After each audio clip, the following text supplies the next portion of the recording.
Hello बच्चों, कैसे हो सभी। उम्मीद करता हूं सारे स्वस्थ हैं। बच्चों, आज से हम अर्धवार्षिक परीक्षा का मॉडल पेपर स्टार्ट करने वाले हैं, तो हर एक क्वेश्चंस को ध्यान से समझने का प्रयास करना। उम्मीद करूंगा कि सारे के सारे क्वेश्चंस अर्धवार्षिक परीक्षा में इन्हीं के इर्द गिर्द या इन्हीं में से आने वाले हैं। चलो स्टार्ट करते हैं अपना पहला क्वेश्चन। देखो, क्वेश्चन है दो संख्याओं का गुणनफल 1080 है।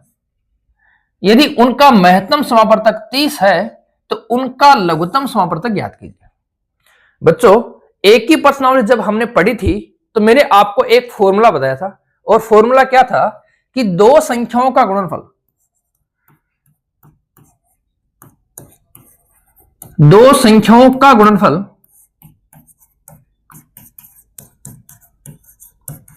बराबर क्या होता है? बराबर होता है एलसीएम गुणा एचसीएफ।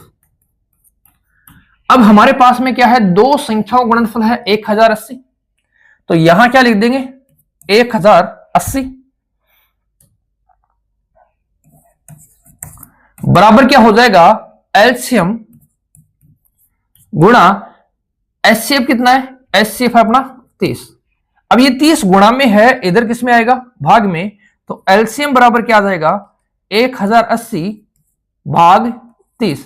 0 से 0 कैंसिल, 3 का भाग देंगे, 3 3 9 और 3 6 18। कितना आ जाएगा? 36। इसका मतलब क्या है? जो ऑप्शन नंबर स है वो अपना क्या हो जाएगा? करेक्ट हो जाएगा। बताओ, किसी बच्चे को कोई दिक्कत है इसमें? साफ साफ फॉर्मूला है कि दो संख्याओं गुणनफल एलसीएम और एचसीएफ के बराबर होता है। यहां हमें गुणनफल दिया है कितना? 1080, जिसमें हमारे पास में एचसीएफ कितना है? 30। हमें निकालना था एलसीएम। हो जाएगा। देखो फिर क्वेश्चन नंबर 2।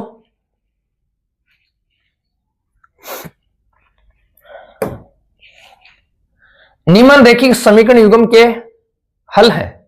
हमसे पूछा है कि ये दो रेखिक समीकरण आपको दे रखी है कि इनके हल क्या है, ये आपसे पूछा है। तो देखो, एक रेखिक समीकरण है आपके पास में x प्लस वाई बराबर कितना?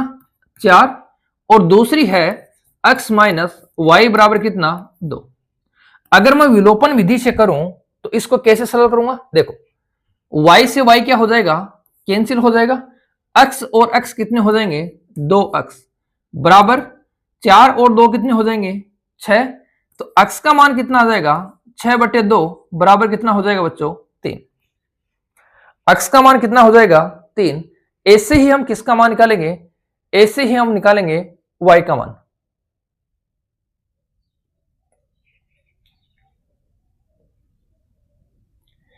ऐसे ही किसका मान निकालोगे?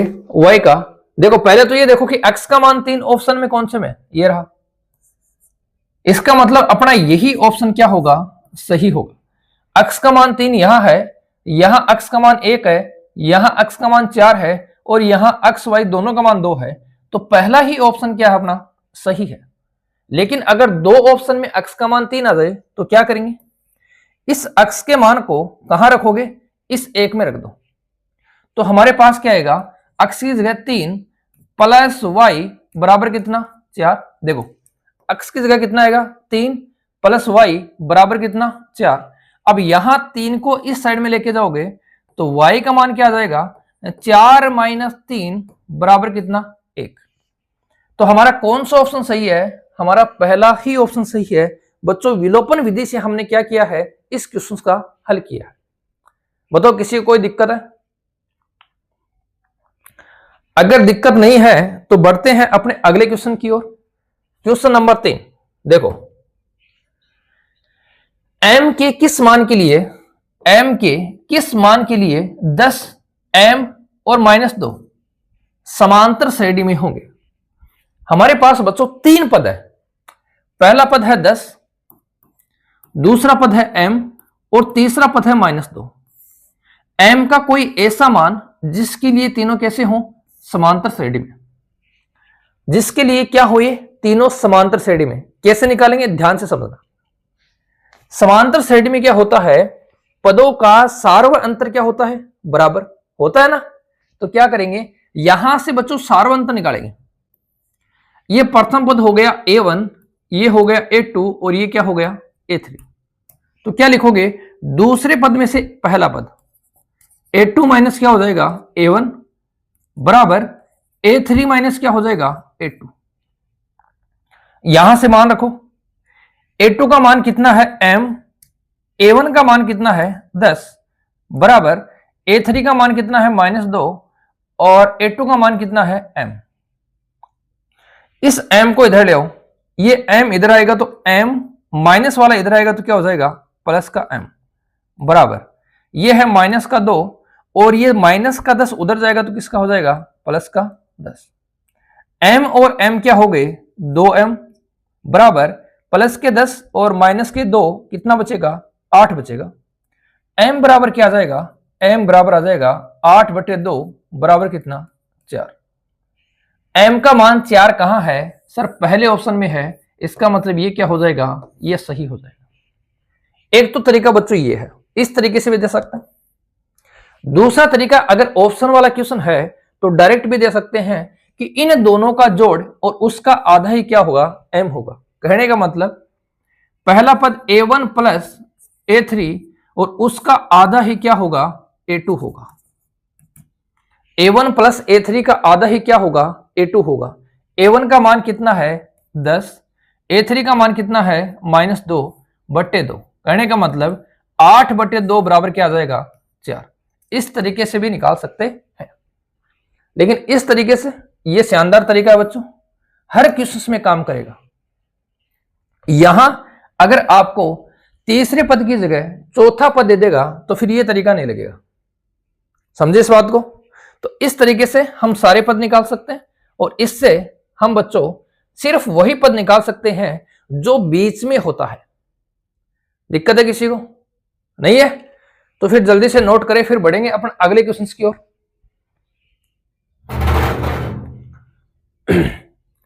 तो देखो फिर क्वेश्चन नंबर 4 क्या है, टेन थीटा बराबर टेन थीटा बटे √1 प्लस टेन स्क्वायर थीटा किसके बराबर है।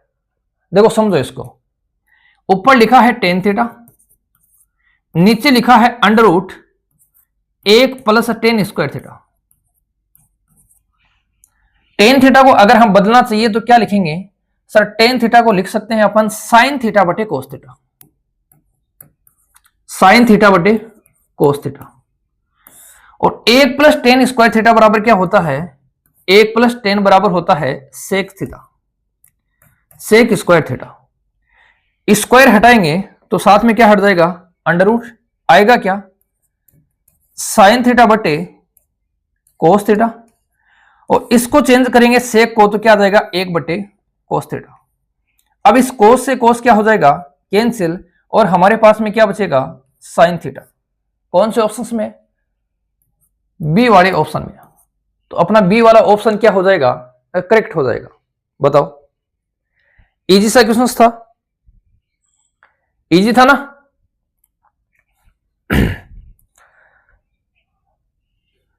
जल्दी से स्क्रीनशॉट लें, फिर बढ़ते हैं अगले क्वेश्चन की ओर। क्वेश्चन नंबर 5, 196 के अभाज्य गुणनखंडों की घातों का योगफल क्या है। अच्छा क्वेश्चन है बच्चों, 196 के अपन अभाज्य गुणनखंड करेंगे, फिर उसको घातों के रूप में लिखेंगे, फिर उन घातों का जोड़ क्या आएगा ये हमसे पूछा है। सर पढ़ने में थोड़ा सा हार्ड लग रहा है, बाकी नॉर्मल क्वेश्चन है। देखो 196 के करेंगे अभाज्य गुणनखंड, किसका भाग जाएगा 2 का, 2 नियम कितना होता है 18, 1 बचेगा, 2 8 कितने हो गए 16, फिर 2 का भाग देंगे, 2 चौके 8 बचेंगे 1, 2 नियम 18। अब 2 का भाग नहीं जाएगा, अब किसका भाग जाएगा 7 का, 7 7 49, फिर 7 का भाग जाएगा कितना आएगा 1। अब ये हमारे पास में 2 आया है 2 बार, 7 आया है 2 बार, तो क्या लिखेंगे 196 बराबर 2 की घात 2 प्लस 7 की घात 2। अब देखो अभाज्य गुणनखंडों की घातों का योगफल है, घातों का योगफल पूछा है, तो इसकी घात कितनी है 2 प्लस इसकी घात भी कितनी है 2, तो योगफल कितना हो जाएगा 2 और 2 4, 2 और 2 4। इसका मतलब कौन सा ऑप्शन सही हो जाएगा बच्चों? अपना जो तीसरा ऑप्शन है स, वो हो जाएगा सही। आया समझ में? बताओ आया क्या? अगर समझ में आ रहा है तो फिर बढ़े अपन अगले क्वेश्चन की ओर। बढ़े क्या? तो देखो फिर क्वेश्चन नंबर 6 क्या है क्वेश्चन? उस द्विघात बहुपद को ज्ञात कीजिए जिसके शून्यक 4 और -4 है। बहुत अच्छा क्वेश्चन है बच्चों। शून्य क्या है? 4 और -4। ऑप्शन भी बहुत पास पास है, ऑप्शन भी बहुत पास पास है, तो ध्यान से समझो। पहले ऑप्शन पे चर्चा करते हैं। अगर लिखूं मैं x स्क्वायर -16 और एक बार बच्चों मैं इसके बराबर लेता हूं 0, तो मैं क्या लिखूंगा? x स्क्वायर बराबर कितना? 16। जैसे ही मैं स्क्वायर हटाऊंगा यहां से, जैसे ही मैं यहां से स्क्वायर हटाऊंगा तो क्या आएगा? प्लस माइनस, और साथ में क्या आएगा? √16। प्लस माइनस √16 का मतलब क्या हो गया? 4। इसका मतलब एक शून्य प्लस का 4 और एक शून्य क्या है? माइनस का 4। तो ऑप्शन कौन सा सही है? ऑप्शन अपना सही है पहला। सर दूसरा क्यों सही नहीं है? देखो, अगर मैं इसको लिखूंगा x स्क्वायर प्लस 16 बराबर 0, तो x स्क्वायर बराबर क्या आएगा? माइनस का 16। जैसे ही मैं इसका स्क्वायर हटाऊंगा तो x बराबर क्या आएगा? प्लस माइनस अंडर रूट, और साथ में क्या आएगा? माइनस का 16। साथ में क्या आएगा? माइनस का 16। तो बच्चों ये हमारे पास में आंसर नहीं है। आंसर कौन सा है? पहले वाला। बताओ किसी को दिक्कत है? जल्दी से नोट करो इसको।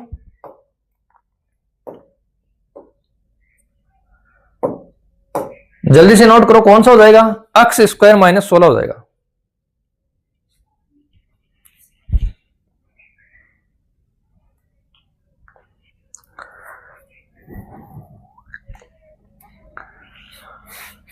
देखो फिर क्वेश्चन नंबर 7 क्या है क्वेश्चन?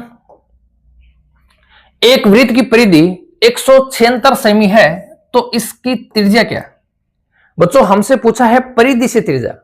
सबको परिधि का सूत्र आना चाहिए और वहां से त्रिज्या निकालना भी आना चाहिए। बिल्कुल नॉर्मल क्वेश्चन है। करेंगे कैसे? देखो, हम लिखेंगे वृत्त की परिधि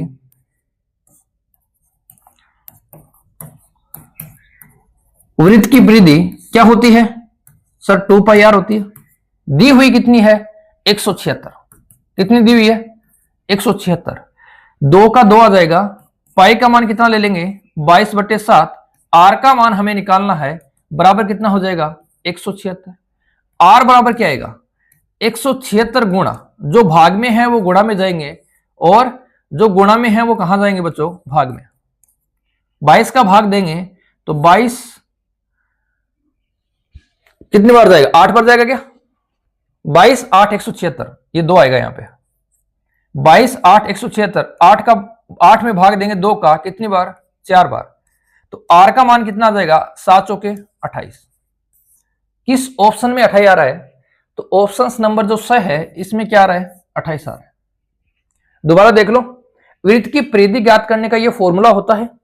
परिधि दी हुई है 176, 2πr बराबर क्या है? 176, 2 गुणा पाई का मान 22/7 गुणा आर बराबर क्या आ जाएगा? 176। अब ये जो गुणा में है सारा का सारा, इसमें नीचे वाली संख्या जाएगी ऊपर और ऊपर वाली संख्या आएंगी नीचे।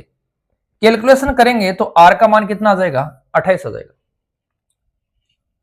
लिखो जल्दी लिखो।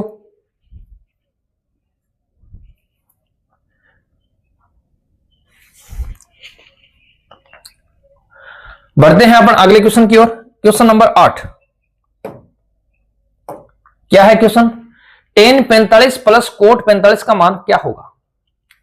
tan 45 और कोट 45 का मान क्या होगा? देखो, सारणी के अकॉर्डिंग tan 45 क्या होता है? tan 45 होता है 1, और सारणी के अकॉर्डिंग कोट 45 भी कितना होता है? कोट 45 भी होता है 1। दोनों के बीच में प्लस का चिन्ह है, तो 1 + 1 कितना हो जाएगा? 2। 1 + 1 कितना हो जाएगा? 2। ऑप्शन कौन सा सही हो जाएगा? ऑप्शन बी सही हो जाएगा। बिल्कुल नॉर्मल क्वेश्चन है, जल्दी से लिखो।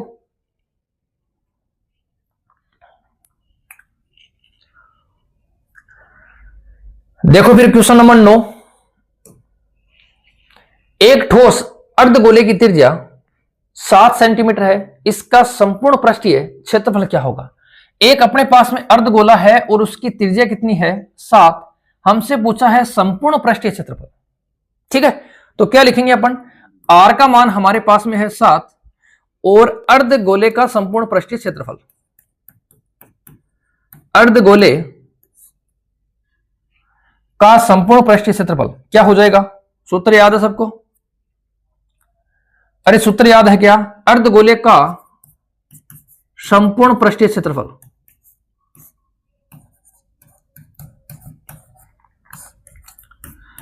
क्या होता है सूत्र, 3 पाई आर स्क्वायर, यही होता है क्या। वक्र पृष्ठ होता है 2 पाई आर स्क्वायर और उसमें अपन ये सर्किल और जोड़ेंगे तो कितना आ जाएगा 3 पाई आर स्क्वायर, मान रख दो। तो 3 गुणा पाई का मान कितना आ जाएगा 22/7, आर का मान कितना है 7 गुणा 7, 7 से क्या हो जाएगा 7 कैंसिल हो जाएगा, 22 को 3 से गुणा करेंगे 66 और 66 को गुणा करेंगे 7 से, 7 से क्या हो जाएगी 42। पहले तो देखो 2 किस में आ रहा है सर, इसमें आ रहा है, इसमें आ रहा ना, तो अपना ऑप्शन क्या है, यही ऑप्शन क्या होगा सही होगा। देखो 7 से 42, 7 से 42 और 4 कितने हो गए 46, तो कौन सा ऑप्शन सही हो जाएगा, ऑप्शन नंबर 2, ये क्या हो जाएगा सही हो जाएगा। जल्दी से लिखें, फिर बढ़ेंगे अपन अगले क्वेश्चन की ओर।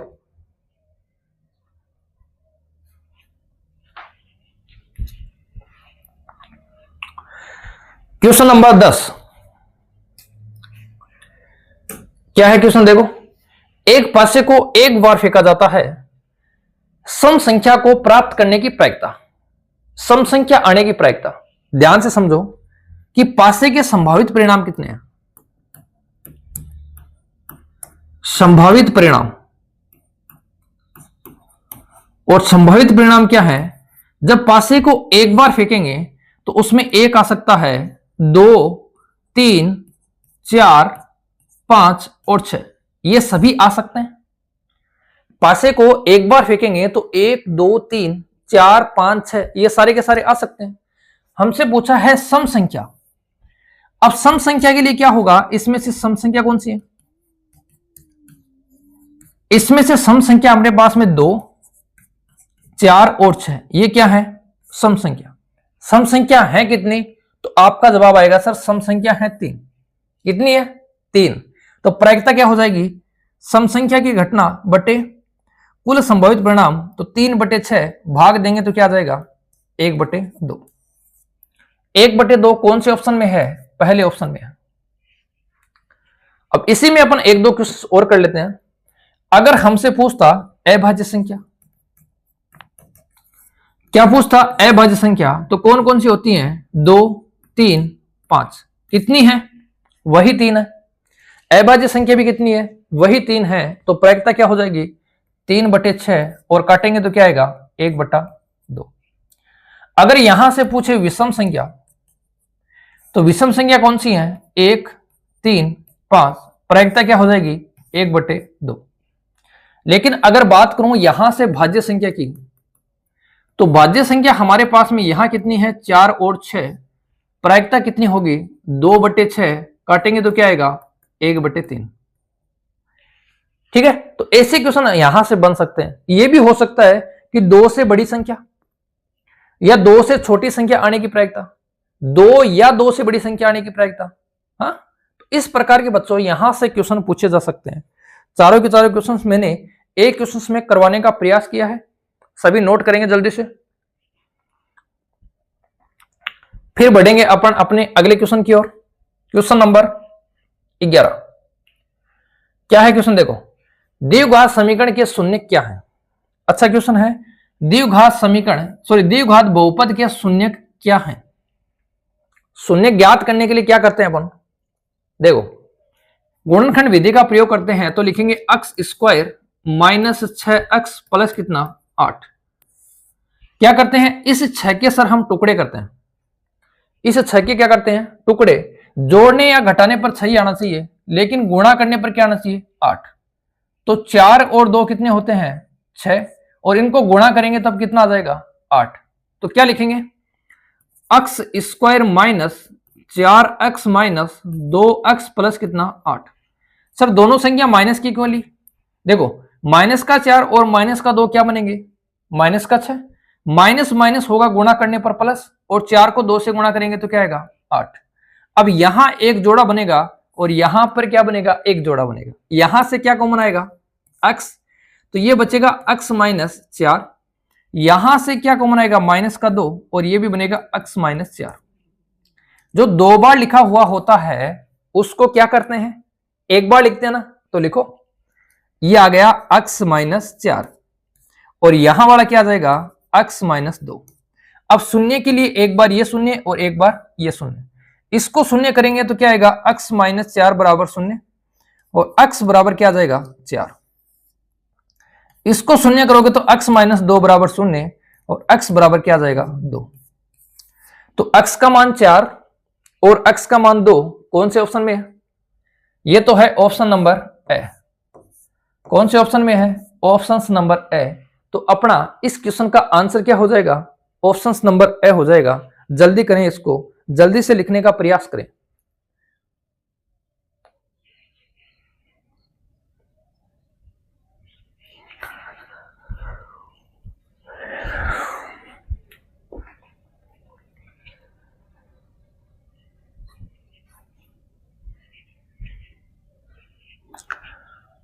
लिख लिया,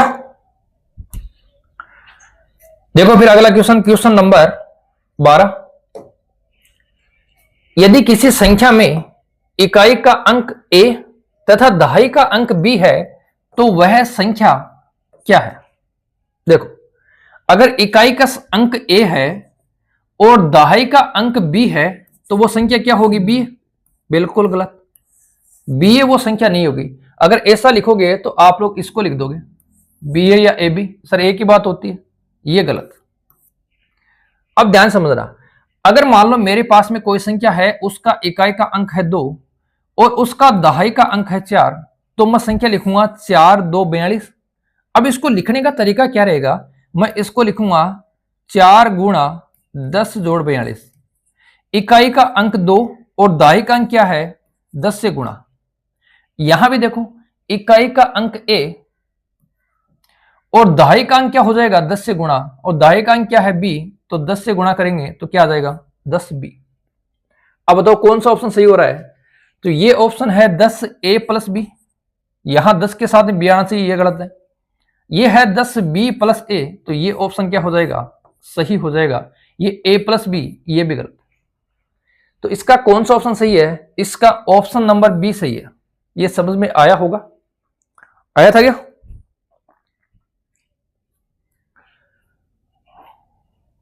बढ़ते हैं अपन अगले क्वेश्चन की ओर। Question number 13।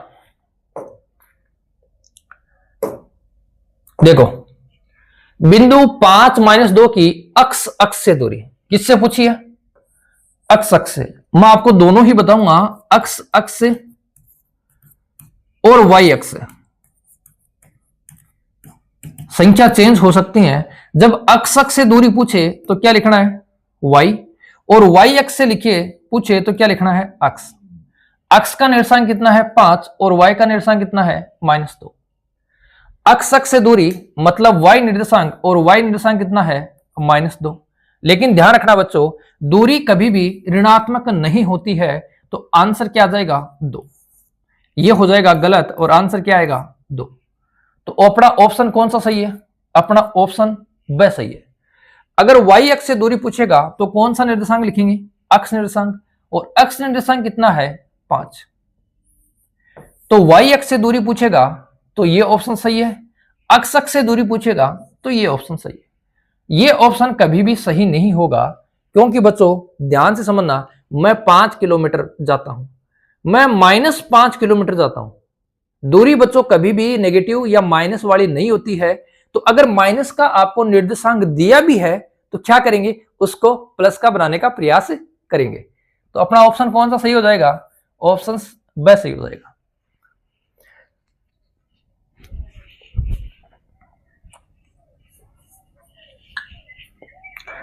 देखो फिर अगला क्वेश्चन, क्वेश्चन नंबर 14। क्या है क्वेश्चन, यदि एक बिंदु टी से ओ केंद्र वाले किसी वृत्त पर टीए और टीबी स्पर्शरेखाएं हैं जो परस्पर 70 डिग्री कोण पर झुकी हुई हैं, तो कोण ए ओ बी का मान है। समझो इसको। हो सकता है बच्चों ये क्वेश्चंस आपको 1 नंबर के क्वेश्चंस में भी पूछा जा सकता है। तो देखो क्या है क्वेश्चन, देखो इसको ध्यान से समझो।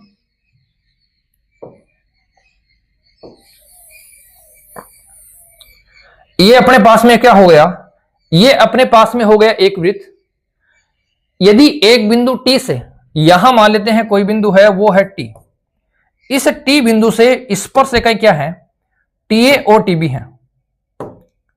इस टी बिंदु से स्पर्शरेखाएं क्या है, एक स्पर्शरेखा है टीए और एक स्पर्शरेखा है इस बिंदु से टीबी। इसे मान लेते हैं ये है टीए,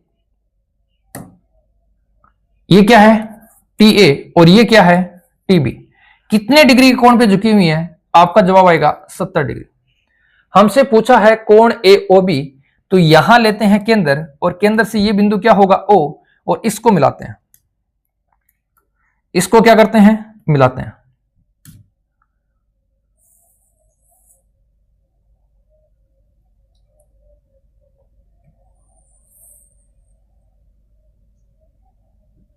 ठीक है, हमसे ए ओ बी पूछा है, तो ए ओ बी कौन सा कोण बन रहा है, ये ज्ञात करना है।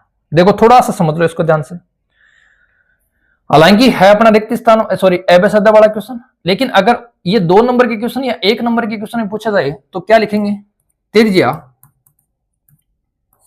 लंब होती है किस पे, स्पर्श रेखा पे। त्रिज्या लंब होती है स्पर्श रेखा पे, इसका मतलब क्या है, कोण ओ ए टी प्लस कोण ओ बी टी बराबर कितना हो जाएगा, 90 प्लस 90। ये एक बार इसको बराबर कर दो,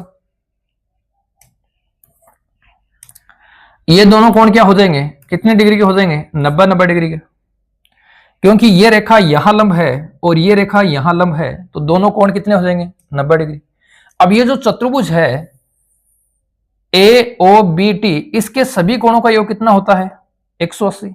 तो क्या लिखेंगे, चतुर्भुज के सभी कोणों का योग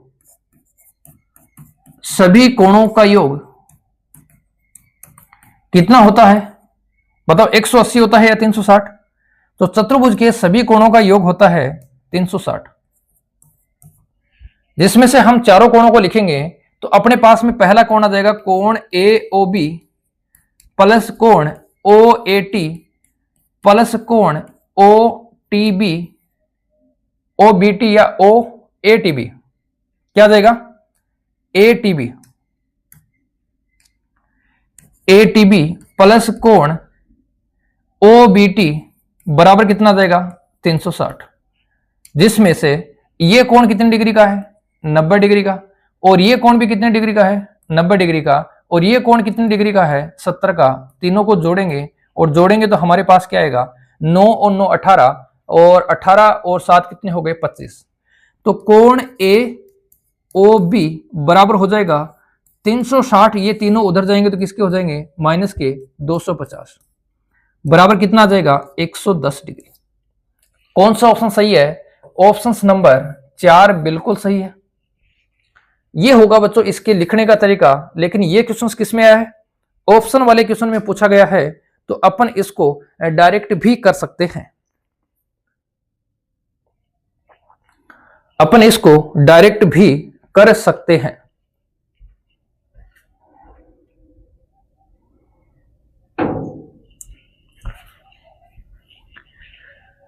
बढ़ेंगे अपने अगले क्वेश्चन की ओर। क्वेश्चन नंबर 15 जल्दी से लिखो या इसका स्क्रीनशॉट लो।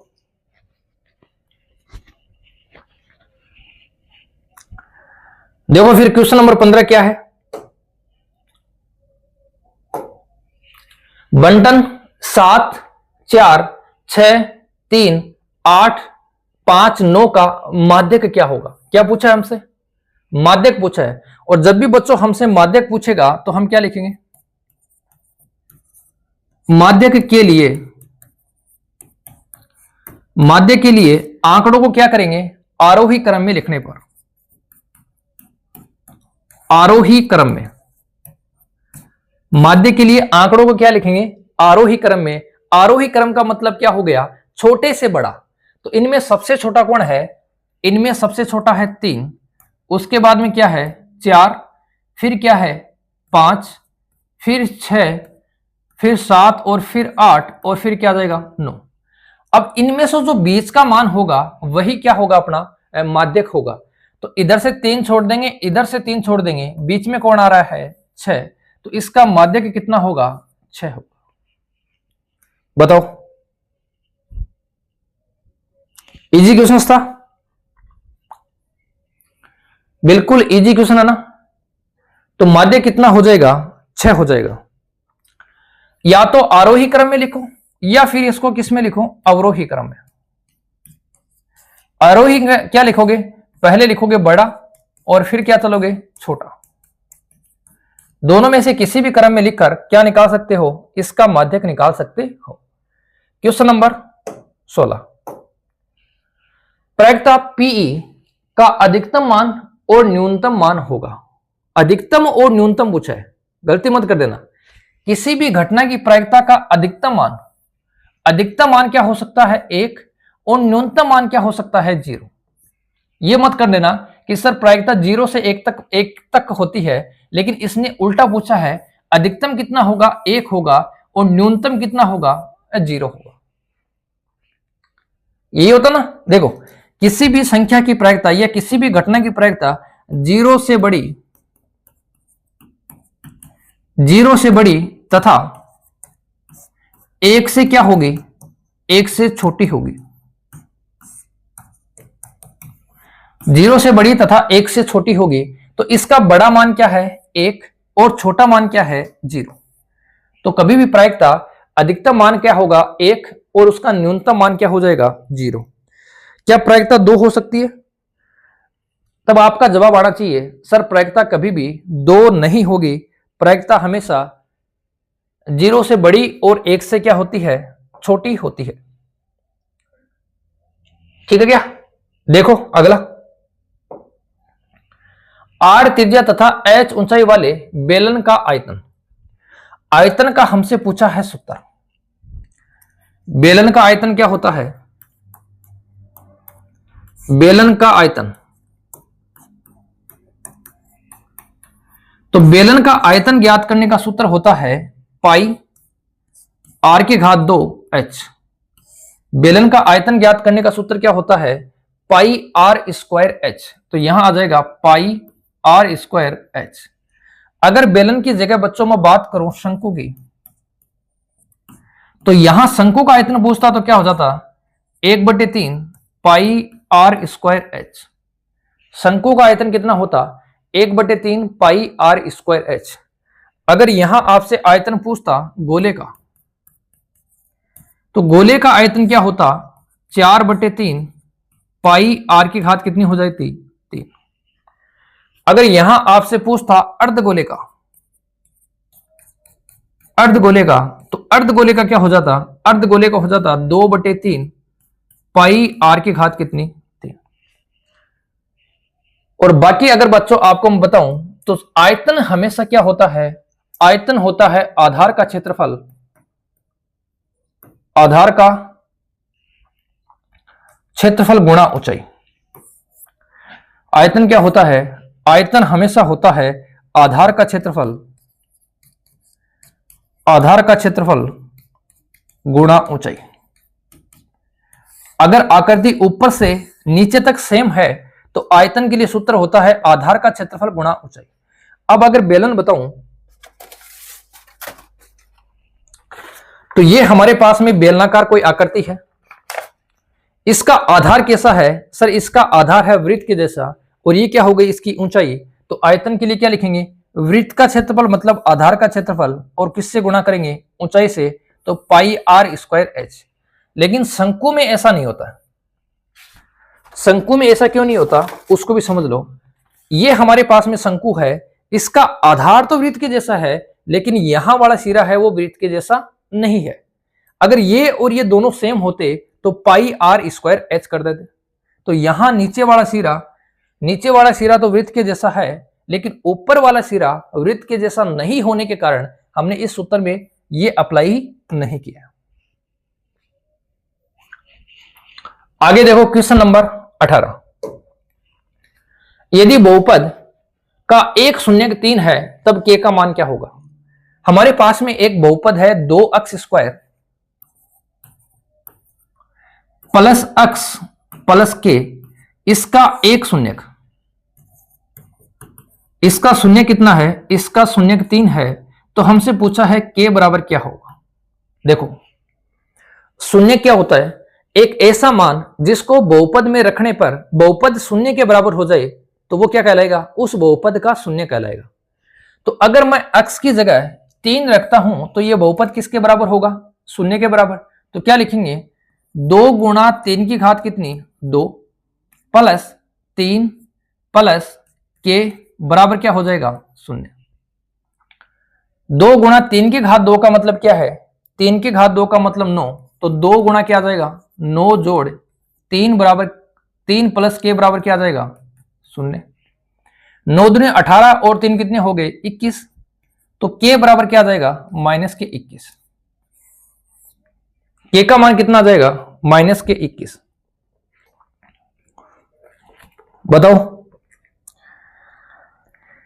किसी को इसमें दिक्कत है।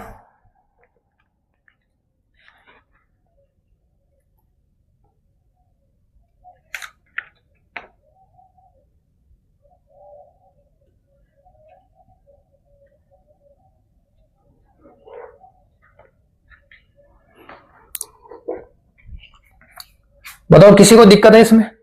शून्य का मतलब क्या होता है, चर का ऐसा मान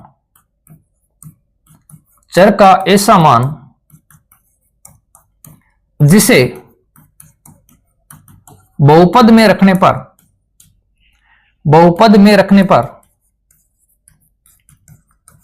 बहुपद शून्य के बराबर हो जाए, शून्य के बराबर हो जाए, क्या कहलाएगा, उसका शून्य कहलाएगा। तो हमने क्या रखा, इस 3 को बहुपद में चर की जगह रखा और बहुपद क्या हो गया, शून्य के बराबर। तो हमसे यहां से कैलकुलेशन करने के बाद में रिजल्ट क्या आ रहा है, माइनस के 21। तो k बराबर हो जाएगा माइनस 21। यह था अपना क्वेश्चन नंबर 18। अब बढ़ेंगे अपने क्वेश्चन नंबर 19 की तरफ। और क्वेश्चन नंबर 19 क्या है, देखो एपी में 11वां पद ज्ञात कीजिए। एपी का कौन सा पद ज्ञात करना है, 11वां। एपी है अपनी -17 -12 -7, 11वां पद ज्ञात करना है। वहां दिया हुआ है, इसका मतलब n का मान कितना है, 11। प्रथम पद क्या होता है, a, इसका मान कितना है, 17, वो भी किसके, माइनस के। और d बराबर क्या होता है, दूसरे पद में से क्या घटाएंगे, पहला पद। दूसरा पद है -12, पहला पद यहां माइनस और पद भी क्या है, माइनस। तो ये आ जाएगा 17। इस बात को समझे, सूत्र में भी माइनस है और संख्या भी माइनस की है। करो आगे। तो -12 माइनस माइनस क्या हो जाएगा, प्लस का 17। 17 में से 12 जाएगा तो कितना आ जाएगा, 5। क्या निकालना है, 11वां पद। पद निकालने के लिए हमारे पास में फॉर्मूला क्या होता है, an बराबर a जोड़ n बाकी 1 और गुणा में क्या आएगा, d। मान रखो मान तो आप लोग रख सकते हो,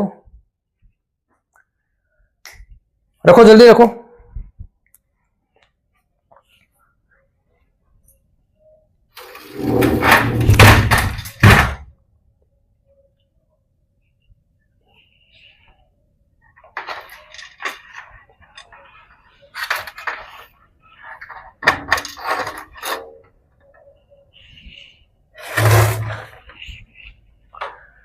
तो क्या आएगा, एक की जगह आ जाएगा माइनस का 17 प्लस n का मान कितना हो जाएगा, n का मान हो जाएगा अपने पास में 11 माइनस 1 और d का मान कितना है, 5।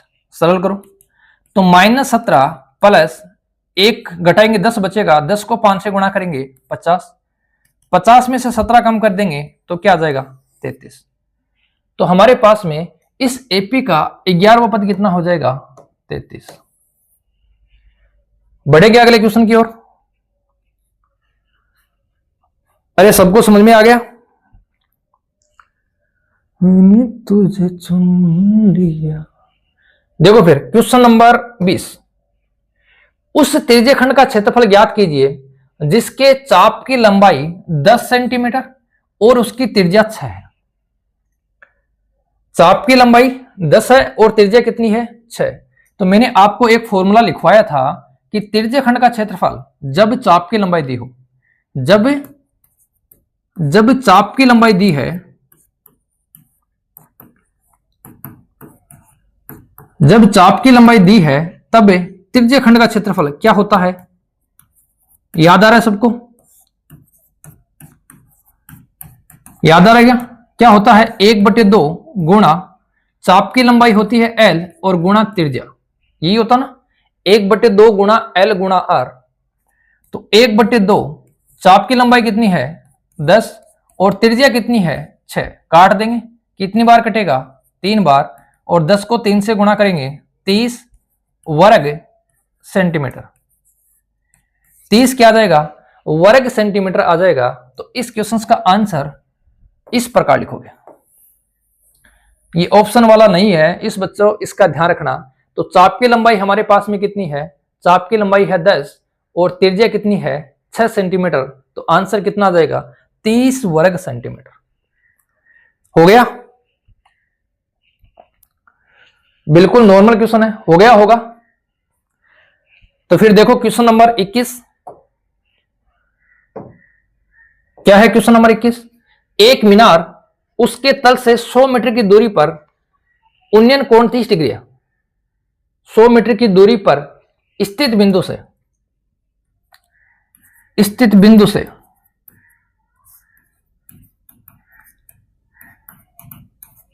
एक मीनार का उसके तल से 100 मीटर की दूरी पर स्थित बिंदु से उन्नयन कोण 30 डिग्री है। मीनार की ऊंचाई ज्ञात कीजिए। देखो सारे के सारे नॉर्मल क्वेश्चन ही है। ये क्या हो गया? ये हो गया समतल, सही है। और इस समतल पे ये बन गई मीनार, और इस मीनार से 30 मीटर की 100 मीटर की दूरी पर, इस मीनार से 100 मीटर की दूरी पर कोई बिंदु है। ये मान लो इस मीनार से 100 मीटर की दूरी पर क्या है? बिंदु ए है। और इस बिंदु ए से उन्नयन कोण कितनी डिग्री बन रहा है? इस बिंदु ए से उन्नयन कोण बन रहा है अपना 30 डिग्री।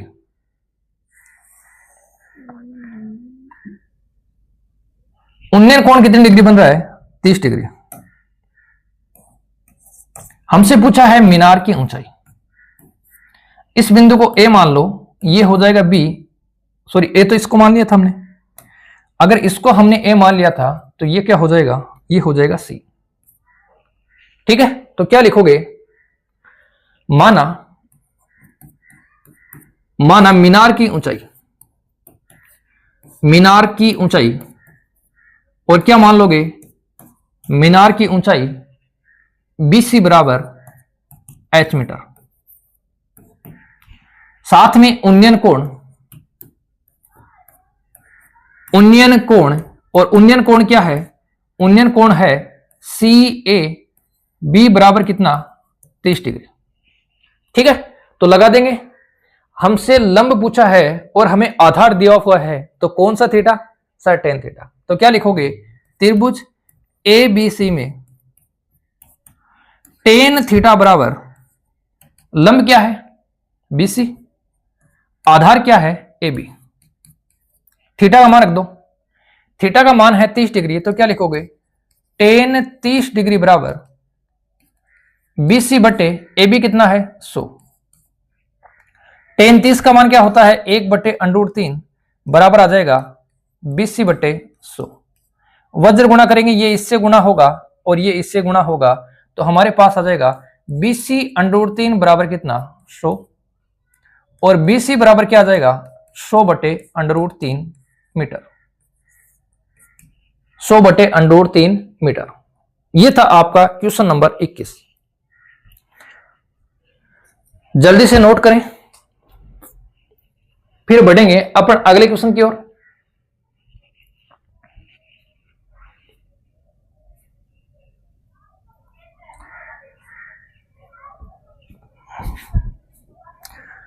तो देखो फिर क्वेश्चन नंबर 22 क्या है क्वेश्चन, द्विघात समीकरण के मूलों का योग ज्ञात कीजिए। बिल्कुल नॉर्मल क्वेश्चन है, मूलों का योग। मूलों का योग मतलब अगर हमारे पास में कोई द्विघात समीकरण है A X square plus B X plus C बराबर 0, तो इसके मूल क्या है, इसके मूल माना इसके मूल अल्फा कोमा बीटा हैं, तब अल्फा जोड़ बीटा बराबर क्या होता है, माइनस का बी बटा ए। बताओ, यही बताया था, अल्फा जोड़ बीटा क्या होगा, माइनस का बी बटा ए। अब यहां देखो बी क्या है सर, बी तो 3 है, तो माइनस का 3, ए कितना है 2, तो माइनस का 3/2 क्या हो जाएगा, मूलों का योग। अगर आपसे मूलों का गुणनफल पूछता तो अल्फा बीटा बराबर क्या होता है, सी बटा ए। सी कितना है, सी है 4, ए कितना है 2, तो क्या आ जाएगा 2। तो अगर आपसे योग पूछा है तब यहां तक करना है, अगर आपसे गुणनफल पूछा है तो आपको यहां तक करना है। यह था आपका क्वेश्चन नंबर 22।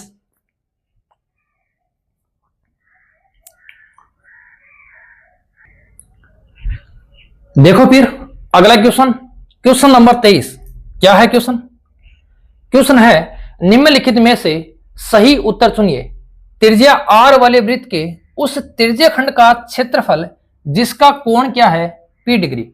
अब देखो त्रिज्य खंड का क्षेत्रफल क्या होता है, त्रिज्य खंड का क्षेत्रफल होता है पाई r स्क्वायर थीटा बटे 360, यही होता ना। लेकिन थीटा की जगह क्या है सर, थीटा की जगह है p, तो क्या लिखेंगे पाई r स्क्वायर p बटे 360। पाई r स्क्वायर p बटे कितना हो जाएगा 360। कौन सा है सर, इसमें तो स्क्वायर नहीं है, तो ये तो गलत हो गया। इसमें है पाई r स्क्वायर, लेकिन नीचे कितना आ गया 180, तो ये भी गलत हो गया। इसमें क्या है, इसमें स्क्वायर नहीं है, तो ये भी गलत हो गया। बचा कौन, ये। लेकिन सर इसमें भी नीचे 720 है, तो देखो यहाँ पे इस 2 से काट देंगे 360, 720 को कितनी बार कटेगा 360 बार, और ये क्या बन जाएगा, ये बन जाएगा पाई r स्क्वायर p बटे 360। तो इस क्वेश्चन का आंसर क्या हो जाएगा, इस क्वेश्चन का आंसर हो जाएगा ऑप्शन नंबर कौन सा, ऑप्शन नंबर डी, जो क्या हो जाएगा इस क्वेश्चन का आंसर हो जाएगा। जल्दी से इसको नोट करें, फिर बढ़ेंगे अपन अगले क्वेश्चन की ओर।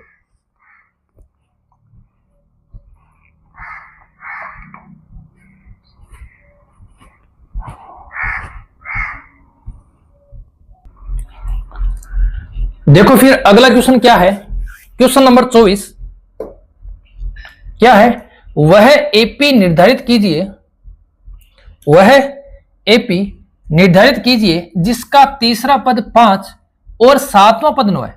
देखो तीसरा पद 5 है, इसका मतलब मैं क्या लिखूंगा, a3 बराबर कितना हो जाएगा 5, और सातवां पद मतलब a7 बराबर क्या हो जाएगा 9। अब a3 के अकॉर्डिंग मैं क्या लिखूंगा, a प्लस कितना d 2d बराबर कितना हो जाएगा 5, इसे बोल देंगे बच्चों समीकरण 1। और a7 के लिए क्या लिखेंगे, a प्लस कितना d 6d बराबर क्या हो जाएगा 9, इसे बोल देंगे समीकरण 2। अब क्या करेंगे समीकरण 1 और 2 से, तो यहां लिखेंगे समीकरण 2 माइनस समीकरण 1, और 2 में से 1 को घटाएंगे तो क्या आएगा a प्लस 6d बराबर कितना 9, और a प्लस 2d बराबर कितना आ जाएगा 5। यहां घटाएंगे तो ये माइनस, ये भी क्या हो जाएगा माइनस, और ये भी क्या हो जाएगा माइनस। a से क्या हो जाएगा a कैंसिल, 6 में से 2 जाएगा तो कितना बचेगा 4d बराबर 9 में से 5 जाएगा तो कितना बचेगा 4, तो d बराबर क्या आ गया, d बराबर आ गया 1। जब भी आपको समांतर श्रेणी में इस प्रकार के क्वेश्चन देखने को मिलेगा, इसका मतलब वहां से बच्चों 2 समीकरण बनेंगे, और 2 समीकरण बनेंगे तो हमारे पास में क्या आएगा, हमारे पास में दोनों समीकरणों से a और d का मान आएगा। अब इस d के मान को समीकरण 1 में रख दो, तो डी का मान कहां रखेंगे? समीकरण 1 में।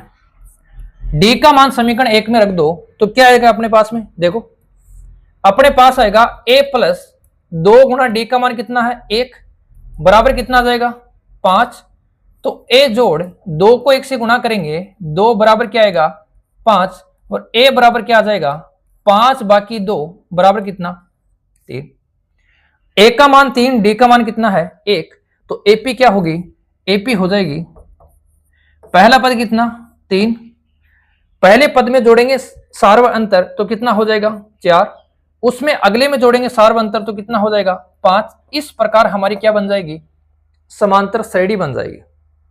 बिल्कुल नॉर्मल सा क्वेश्चन है। जब भी ऐसा क्वेश्चन आएगा तो आप लोग क्या करोगे? 2 समीकरण बनाओगे, समीकरणों का क्या करोगे? अंतर करोगे, वहां से क्या निकालोगे? या तो a निकालोगे या क्या निकालोगे? d।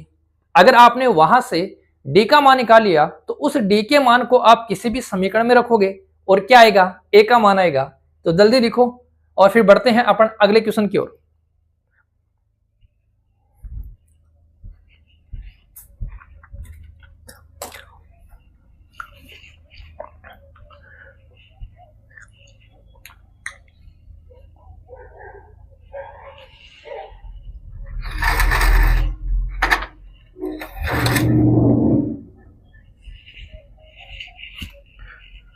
देखो फिर क्वेश्चन नंबर 25 क्या है क्वेश्चन? यदि साइन a बराबर 3/4 तो कोस a और टेन a का मान ज्ञात कीजिए। देखो नॉर्मल क्वेश्चन है। साइन थीटा बराबर होता क्या है? सर साइन थीटा बराबर होता है लंब बटे कर्ण। लंब बटे कर्ण, इसका मतलब लंब का मान मैं 3 और कर्ण का मान क्या ले सकता हूं? कर्ण का मान ले सकता हूं 4। लेकिन बच्चों याद रखना, जब भी हमारे पास में अनुपात दिया हुआ है तो उसके साथ में हम कोई ना कोई चर जरूर मानेंगे, तभी वो लंब और कर्ण का मान होगा। तो क्या लिखोगे? माना लंब बराबर क्या आ जाएगा? 3 के और कर्ण बराबर क्या आ जाएगा? 4 के। लंब का मान कितना है? 3।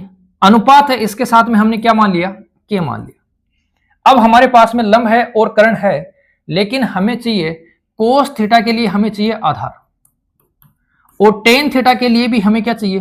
आधार। तब हम क्या करेंगे बताओ? क्या करेंगे? पाइथागोरस प्रमेय लगाएंगे। आपका सही जवाब है, क्या करेंगे? पाइथागोरस प्रमेय। तो लिखोगे पाइथागोरस प्रमेय से, और पाइथागोरस प्रमेय से क्या हो जाएगा? पाइथागोरस प्रमेय से हो जाएगा कर्ण स्क्वायर बराबर आधार स्क्वायर प्लस लंब स्क्वायर। है ये? कर्ण का मान कितना है? कर्ण का मान है 4 के। तो 4 के का स्क्वायर बराबर आधार कितना है? आधार ज्ञात करना है, प्लस लंब स्क्वायर, और लंब का मान क्या है? 3 के, तो इसका स्क्वायर। 4 के का स्क्वायर कितना हो जाएगा? 16 के स्क्वायर बराबर आधार स्क्वायर प्लस 3 के का स्क्वायर हो जाएगा 9 के स्क्वायर। इस 9 को इधर ले आओ तो ए आएगा 16 के स्क्वायर माइनस 9 के स्क्वायर बराबर आ जाएगा आधार के। 16 में से 9 जाएगा तो आ जाएगा 7 के स्क्वायर बराबर क्या आ जाएगा? आधार स्क्वायर। स्क्वायर हटाएंगे, इस पे क्या आ जाएगा? इस पे आ जाएगा अंडर रूट। तो अपने पास में आधार क्या आ जाएगा? आधार आ जाएगा अंडर रूट 7 के। अंडर रूट 7 के। अब क्या निकालना है? अब निकालना है कोस ए। कोस ए बराबर क्या होगा? सर कोस ए बराबर हो जाएगा आधार बटे कर्ण। आधार बटे कर्ण। आधार क्या है? अभी हमने निकाला अंडर रूट 7 के। कर्ण क्या है? कर्ण है 4 के। कैसे क्या कट जाएगा? के कट जाएगा। कोस ए का मान कितना आ जाएगा? अंडर रूट 7 बटे 4। ठीक है।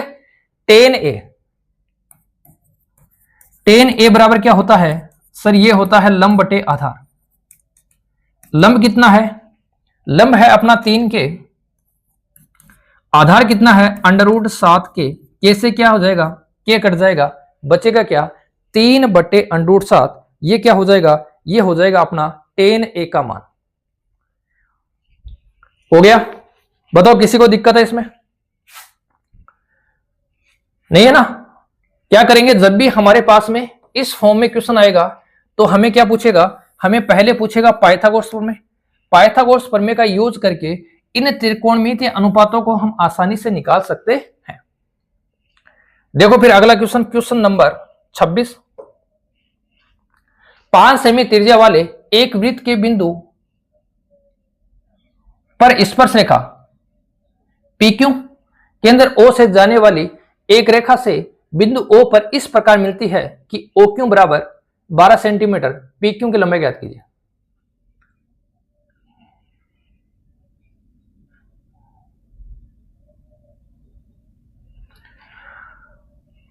O से जाने वाली एक रेखा से बिंदु Q पर इस प्रकार मिलती है। देखो एक अपने पास में क्या है, वृत्त है, और उस वृत्त पे क्या है, एक स्पर्श रेखा।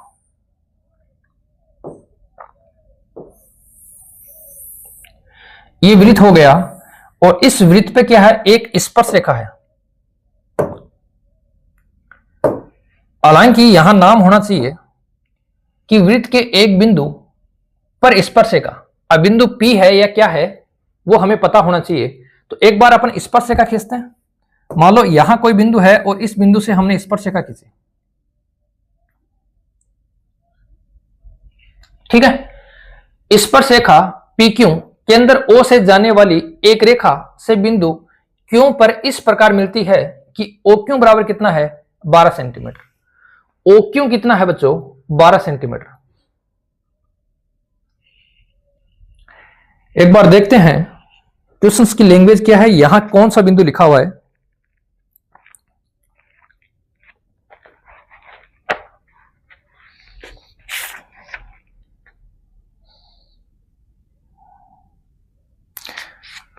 बिंदु P पर क्या लिखा हुआ है, बिंदु P पर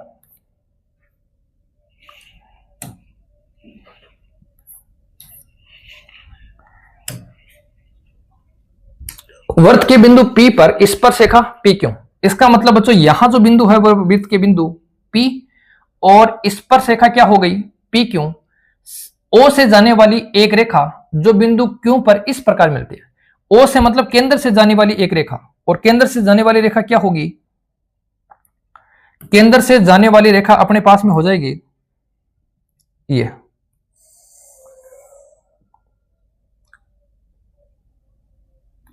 ये बिंदु क्या है, ये बिंदु है अपना Q, ये बिंदु क्या है O, और OQ की लंबाई कितनी है, 12 सेंटीमीटर। और हमारे पास में वृत्त की त्रिज्या कितनी है, 5 सेंटीमीटर। वृत्त की त्रिज्या कितनी है, 5 सेंटीमीटर। ये कितनी आ जाएगी, 5 सेंटीमीटर। अब समझो इसको, हमने क्या लिखा, हमने लिखा कि एक बिंदु P जो स्पर्श बिंदु है और स्पर्श रेखा है अपने पास में PQ।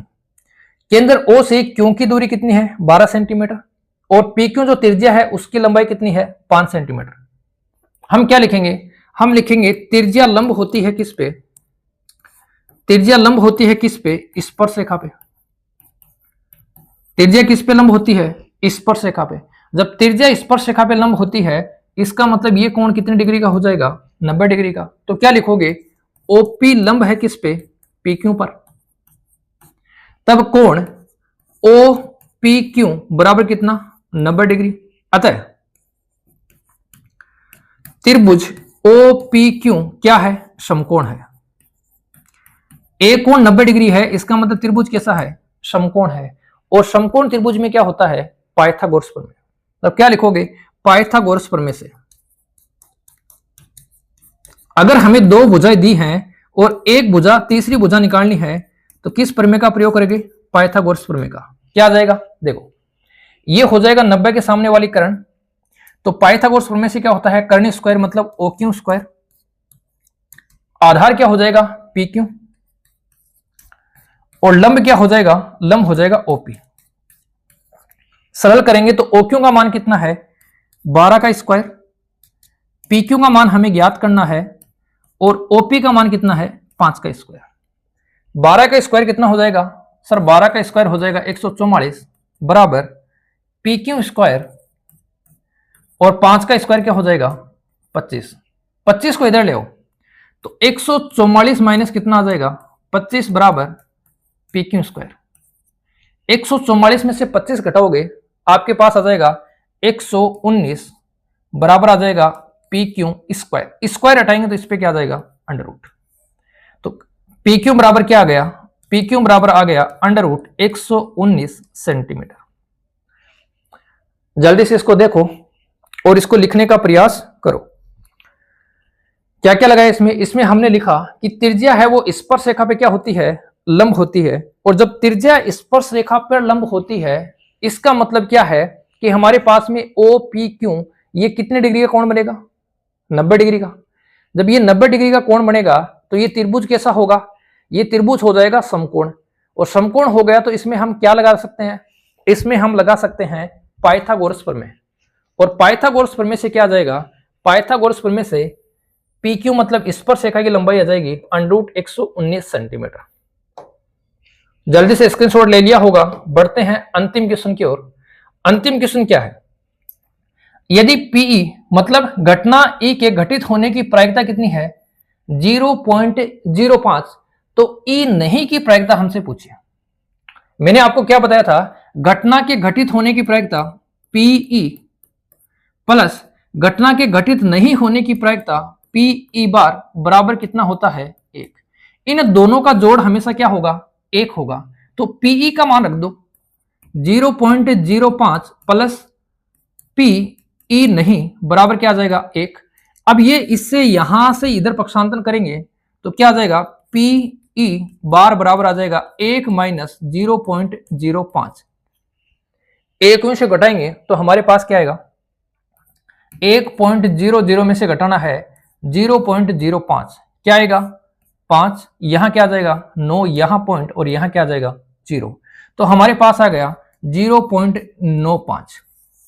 तो घटना के घटित होने की प्रायिकता और घटना के घटित नहीं होने की प्रायिकता इन दोनों का जोड़ कितना होता है 1 होता है। लिखा आपने, जल्दी से इसके स्क्रीनशॉट लो। यह था बच्चों अपना आज का अंतिम क्वेश्चन। इसके आगे वाले जो पेपर्स के क्वेश्चन है वो अपन नेक्स्ट वीडियो में करने का प्रयास करेंगे। तब तक आप इन क्वेश्चनों को ध्यान से समझें, और वीडियो को अगर एक बार समझ में नहीं आ रहा है तो कम से कम 2 बार तो देखें, और समझ में आएगा तो बच्चों यहां से ही क्वेश्चन बनने की संभावना 100% होगी। तो आज के लिए इतना ही, अगले वीडियो में पढ़ेंगे कुछ अलग। ठीक है, तब तक के लिए जय हिंद।